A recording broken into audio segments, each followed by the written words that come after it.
Annyeonghaseyo Bapak Ibuku, semoga selalu sehat dan semakin sehat serta bahagia selalu ya Bapak Ibuku.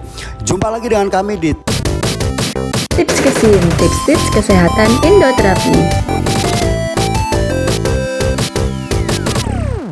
yang akan membahas tentang tips-tips kesehatan mulai dari makanan hingga gaya hidup.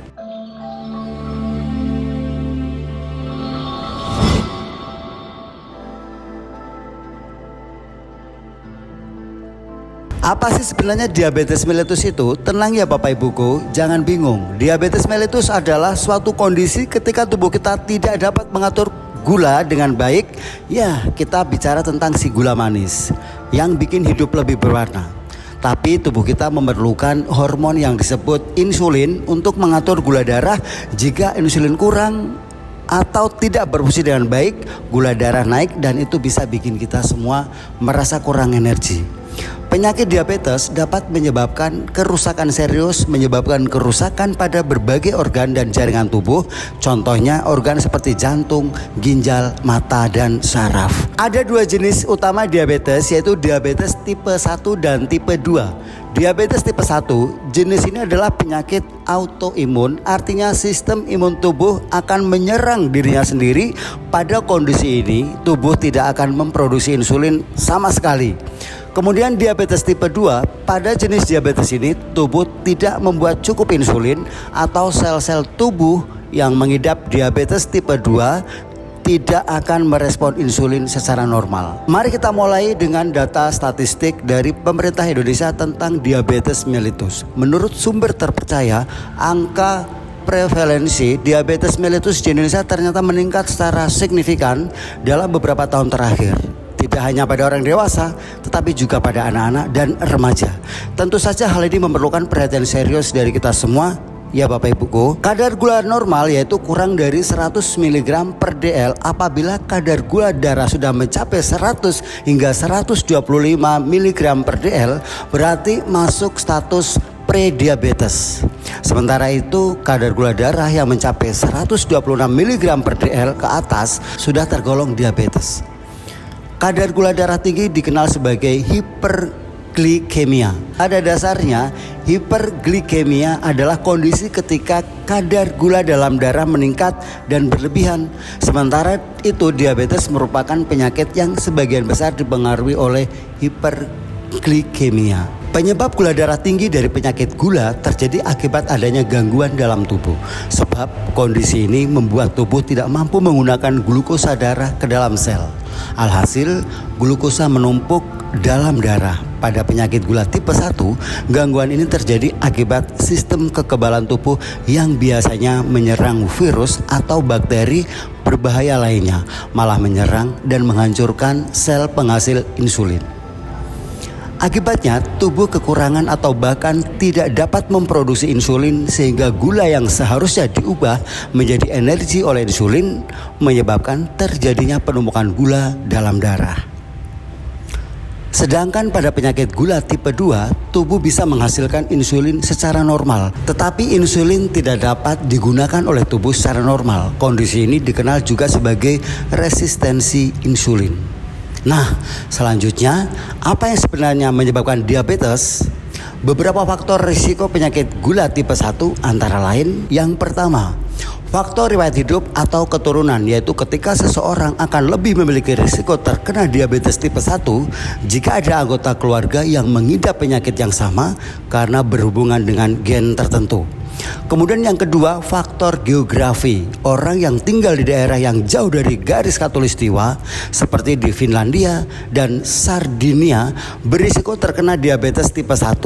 Hal ini disebabkan karena kurangnya vitamin D yang bisa didapatkan dari sinar matahari sehingga akhirnya memicu penyakit autoimun. Kemudian yang ketiga, faktor usia. Penyakit ini paling banyak terdeteksi pada anak-anak usia 4 hingga 7 tahun. Kemudian pada anak-anak usia 10 hingga 14 tahun. Yang keempat, faktor pemicu lainnya seperti mengkonsumsi susu sapi pada usia terlalu dini, air yang mengandung natrium nitrat, sereal dan gluten sebelum usia 4 bulan atau setelah 7 bulan. Memiliki ibu dengan riwayat preeklamsia serta menderita penyakit kuning saat lahir. Sementara itu, berikut adalah beberapa faktor risiko dari penyakit gula tipe 2. Antara lain, yang pertama berat badan berlebih atau obesitas. Yang kedua, distribusi lemak perut yang tinggi. Yang ketiga, gaya hidup tidak aktif dan jarang beraktivitas atau berolahraga. Kemudian yang keempat, riwayat penyakit diabetes tipe 2 dalam keluarga. Yang kelima, ras kulit hitam, Hispanik, Native American, dan Asia Amerika memiliki angka pengidap lebih tinggi dibandingkan dengan ras kulit putih. Usia di atas 45 tahun walaupun tidak menutup kemungkinan dapat terjadi sebelum usia 45 tahun. Kondisi prediabetes yaitu ketika kadar gula darah lebih tinggi dari normal tapi tidak cukup tinggi untuk diklasifikasikan sebagai diabetes. Riwayat diabetes saat hamil, wanita dengan sindrom ovarium polikistik yang ditandai dengan menstruasi tidak teratur, pertumbuhan rambut berlebihan, dan obesitas. Gejala yang ditimbulkan oleh penyakit ini sangat beragam ya Bapak Ibuku, namun secara umum ada beberapa gejala yang akan dialami oleh pengidap diabetes tipe 1 maupun tipe 2, yaitu peningkatan rasa haus, peningkatan frekuensi buang air kecil, mudah lelah atau rasa kelelahan terus-menerus, adanya gangguan penglihatan seperti pandangan yang kabur, terjadi infeksi pada tubuh terus-menerus yang umum terjadi pada bagian gusi, kulit maupun area vagina pada wanita. Penurunan berat badan yang tidak jelas apa penyebabnya. Kehadiran keton dalam urin. Keton adalah produk sampingan dari pemecahan otot atau lemak yang terjadi ketika tidak ada cukup insulin yang tersedia. Maka dari itu, jika Bapak Ibuku merasa gejala tersebut, segeralah periksa ke dokter ya Bapak Ibuku. Hal ini bertujuan agar Bapak Ibuku mendapatkan perawatan yang tepat sedari dini sehingga risiko akan komplikasi dari diabetes dapat terhindarkan. Ingat, pencegahan lebih baik daripada pengobatan ya Bapak Ibuku. Ada banyak cara sederhana yang bisa kita lakukan untuk mencegah diabetes. Meskipun faktor risiko diabetes seperti riwayat hidup dan ras tidak dapat diubah, tapi ada faktor risiko lain yang dapat dicegah sedari dini melalui penerapan hidup sehat.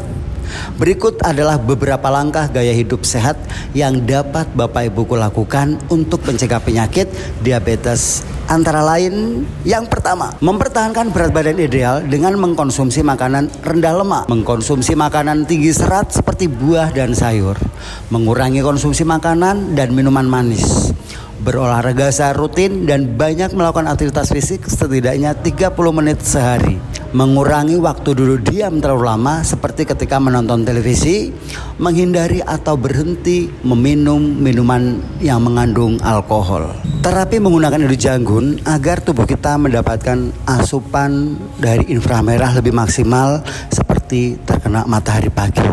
Terapi menggunakan Indohacell agar tubuh dapat menghasilkan vitamin D yang cukup untuk memenuhi kebutuhan tubuh kita. Itulah sedikit informasi tentang penyakit diabetes mellitus dan cara menghindarinya. Ingatlah bahwa mencegah selalu lebih baik daripada mengobati. Jangan ragu untuk berkonsultasi dengan dokter jika Bapak Ibuku memiliki pertanyaan atau kekhawatiran tentang kesehatan Bapak Ibuku. Dan jangan lupa juga untuk datang terapi rutin setiap hari agar terhindar dari penyakit diabetes mellitus. Baiklah, segini dulu ya Bapak Ibuku. Saya kira apa yang kita bahas kali ini sudah cukup detail ya Bapak Ibuku. Jangan lupa like, komen, subscribe, dan share video ini agar seluruh dunia tahu apa itu penyakit diabetes dan cara mencegahnya. Saya Bagus Mulyanto pamit, tim kantor pusat pamit. Sampai jumpa. Terima kasih telah menonton. Selamat.